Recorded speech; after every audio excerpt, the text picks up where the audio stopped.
perfectamente, vale? Porque nos vale de axuda, de guía. Nos van ir xa facendo ese algoritmo que eu se cadra na miña cabeza nese momento que vai funcionar tamén. E por que máis? Esa é unha parte que vale? Polos tempos, vale?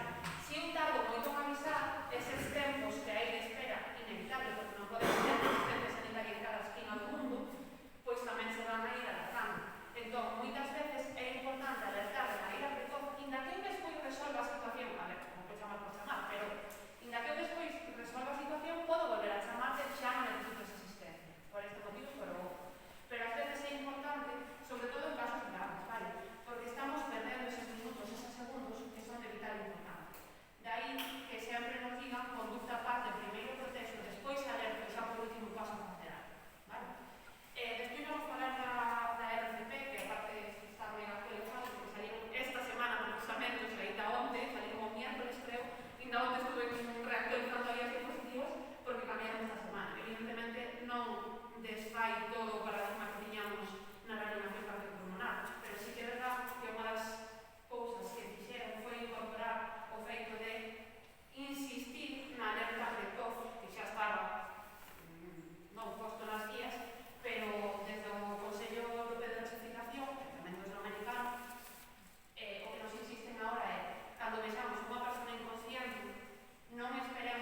publicadas, vale, solo están as en inglés, o que me dice é comproba que esteamos nunha zona segura e que responda que non responda, vale, que esa persona estea, como lle digo, menos dormida ou despierta, que estea consciente ou que estea inconsciente.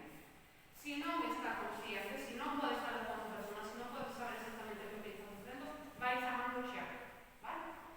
Vamos chamando e despois é cando vamos ver a ver exactamente como de grave é a situación, porque se non me responde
futbolista que leva un golpe, que ali van 50 correndo porque se vai tragar o seu propio lengua. Probade, ahora que estades conscientes, probade a tragar o seu propio lengua. Invito vos a facer. Tranquilo, non o vais conseguir. Non se pode, vale? Entonces, o que sí que ocurre é que a lingua... Vale, a lingua é un músculo moi grande, vale? Nós, cando sacamos a lingua por fora, o que vemos é un pelleito super cortiño, pero a lingua chega hasta aquí abaixo, vale? Hasta a mitad do collo, máis ou menos. Entón,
ruidos así como de medio ronquido.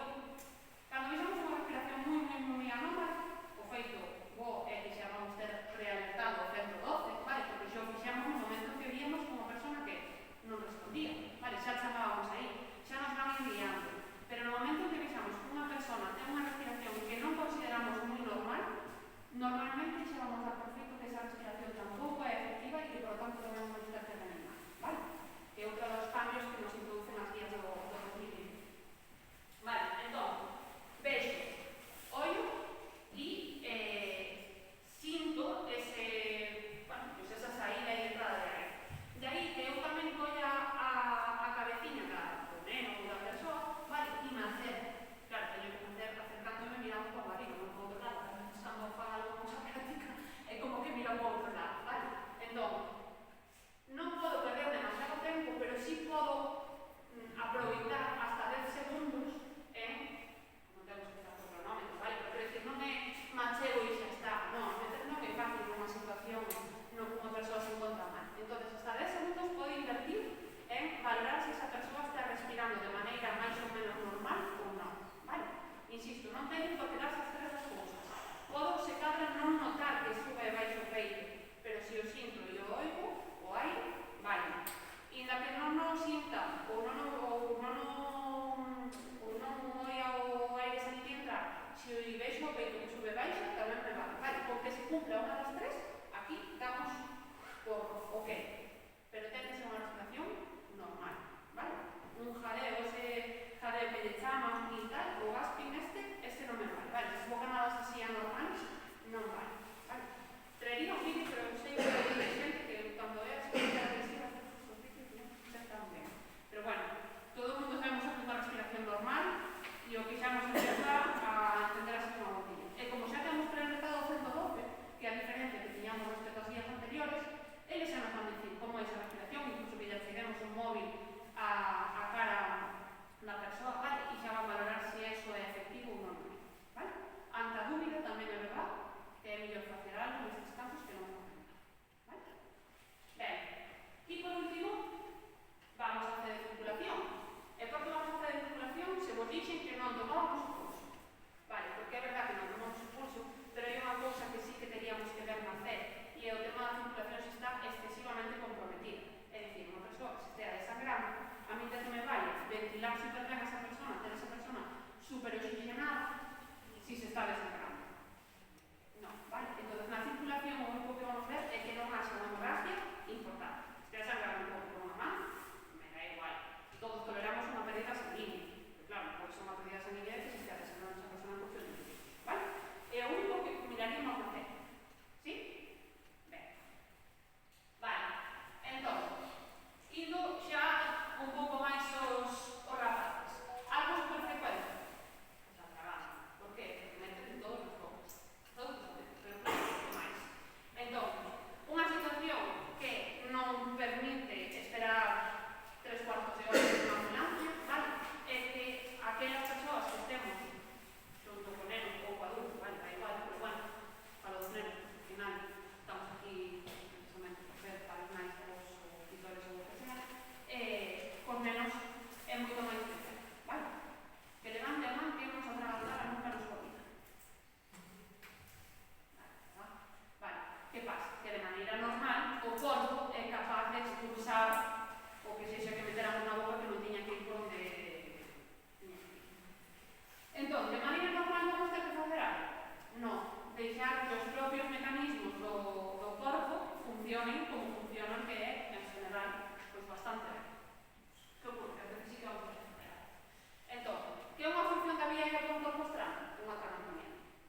consiguen non ser máis fácil, o sea, máis, non máis fácil, sino con máis forza, vale? Cando estamos, non.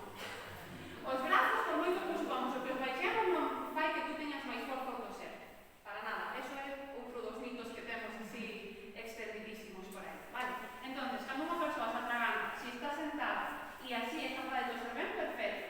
Si non, o corpo normalmente se lle pide levantar, e se é un neno pequeno, pois sí que é verdad que moitas veces o feito de incorporar, porque ao final estar sentado o día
tocando con barra te va a decir que piripique. Vale, entonces la idea es hasta que no esté inconsciente contra una pared, y ahí sí que muchas veces ya es incluso mejor en el tórax que desde abajo porque es mucho más difícil, ¿vale? Y no se consigue hacer una expresión. Entonces, en el tórax y presionar recto. Sí, presionar recto, ¿vale? Y si ves que, o sea, si aún sigue tosiendo, pero ves que la cosa se puede complicar, claro, ¿quieres hacérselo a la vez de tos? si está tosiendo, es mejor que no. Otra cosa es que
no, pues ya entre el ombligo y el tórax, ¿sí?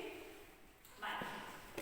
Vale, las fotos y lo que os decía antes, persona que no responde, ¿vale? Lo que vamos a hacer es llamar. Lo siguiente que vamos a hacer, abrir esa vía aérea, ¿vale? Maniobra frente mentón, en los peces no vamos a hacer así hiperextensión, simplemente vamos a sujetar la cabeza y nos vamos a acercar, ver, oír, sentir la respiración y lo siguiente que vamos a hacer es ver, pues eso, si entra y sale el aire. ¿Entra y sale el aire? Genial.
es que a mayores, otro de los problemas es, o sea, otra de las ventajas es que cuando yo estoy ejerciendo fuerza en el pecho del niño o del adulto, también hay cierto intercambio de aire por presión positiva y negativa que estoy generando. Entonces, por eso se pone muchísimo énfasis en comprimir, comprimir, comprimir, ¿vale? Y comprimir bien, comprimir seguido y comprimir ¿a qué velocidad?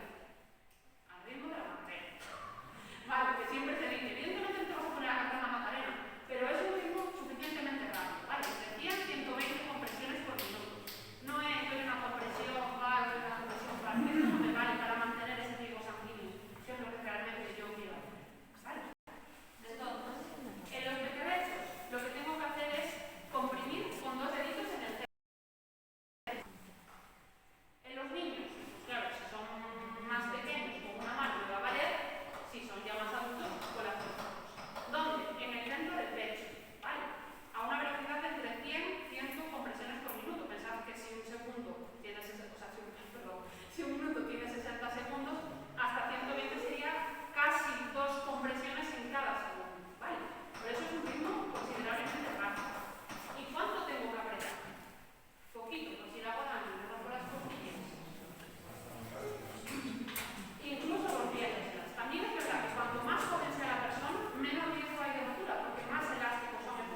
diabética que de manera normal el corazón tiene sin problema.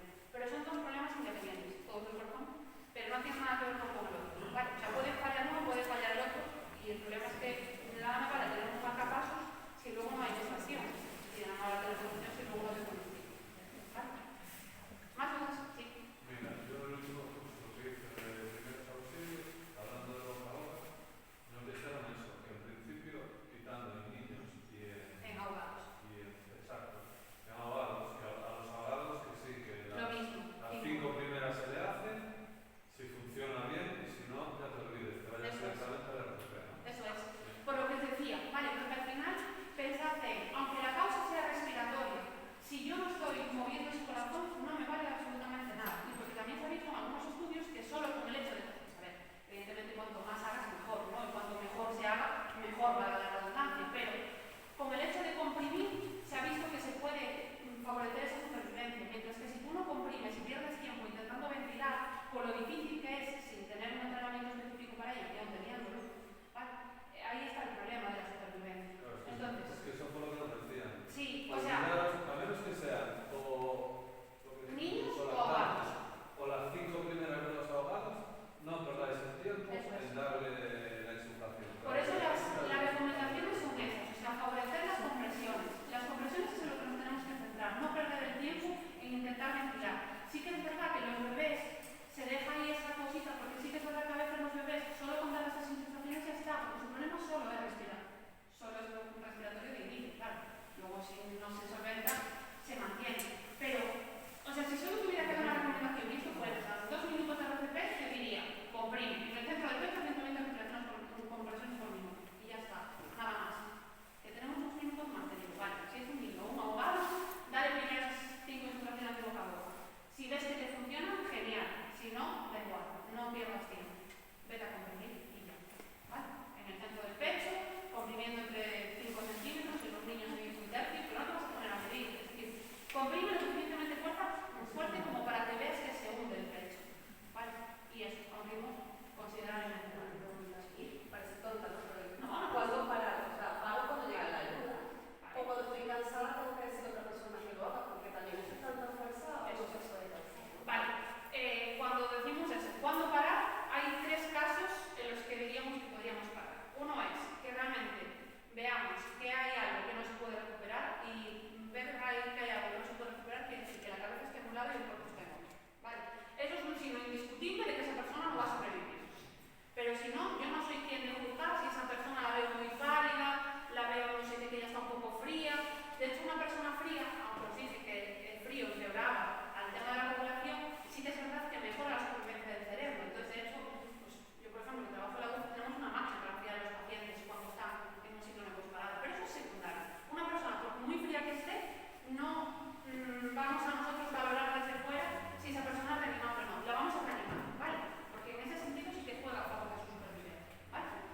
Después, efectivamente, porque yo ya no pueda más o porque lleguen los servicios emergentes, ¿vale? Si realmente veo que eso no es viable, pues eso está desangradísima y veo un charco de 5 litros alrededor, no. Si veo la cabeza a un lado y el cuerpo en otro, no voy a ventilar la cabeza por un lado y el cuerpo por otro. Pero tiene que ser algo súper mega evidente. Si no, por mucho que a mí parezca, Dios mío, ¿cómo va a salir esta persona? No somos quien de juzgar una situación así. Vale, vamos a intentar. También es verdad que como llevamos a 112, también nos van a ir diciendo que lo que podemos o lo que no podemos hacer. ¿Vale? Y después eso, es súper importante relevarse. Incluso aunque tengas entrenamiento más de 2 minutos reanimando, es imposible que hagas unas compresiones, bueno, porque es agotador por supuesto, pero eso ya a las 5, ya es agotador. Cuando llevas tiempo, al final, aunque tú intentes comprimir, no son de tan buena calidad y por lo tanto no estás oxigenando igual de bien. Entonces, cuando hay más de una persona, lo ideal es ir relevándose cada poco tiempo. Eso sí, insiste mucho en, que no sé si sí, minimizar las interrupciones, ¿vale? Eso es súper importante.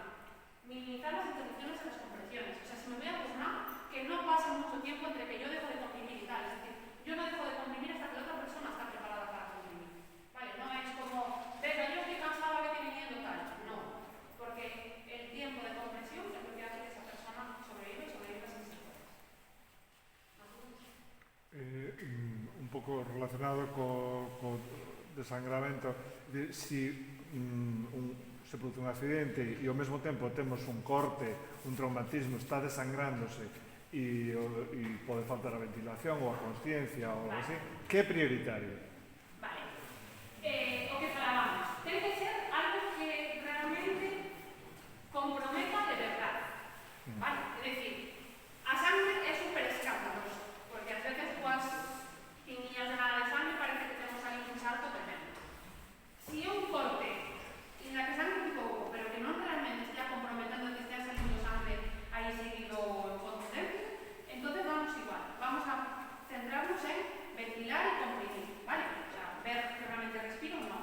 Pero esto precisamente es, eu fago ABC, valoro que a vía aérea estea aberta, que estea ventilando, ver, oír y sentir, y comprobo a C solo da circulación de que non se estea desangrando, nada máis, ¿vale? Solo eso, non comprobo o pulso.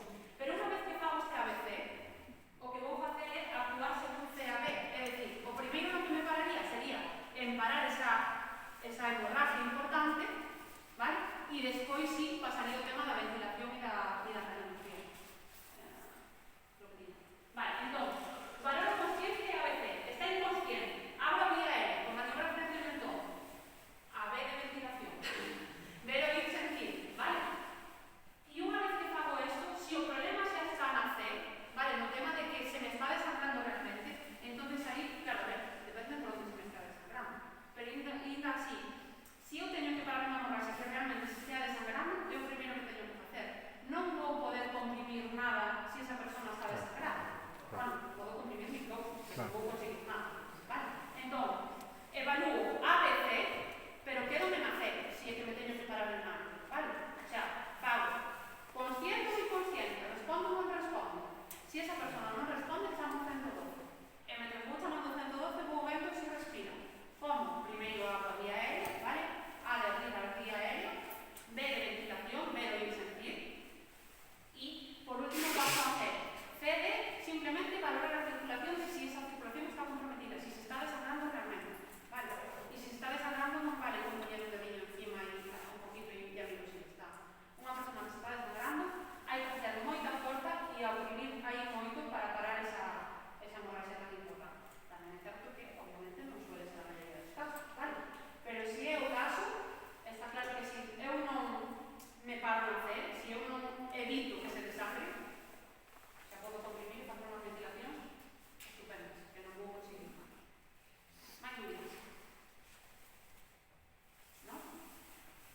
Pois moitas gracias, que non sabe o que Sí.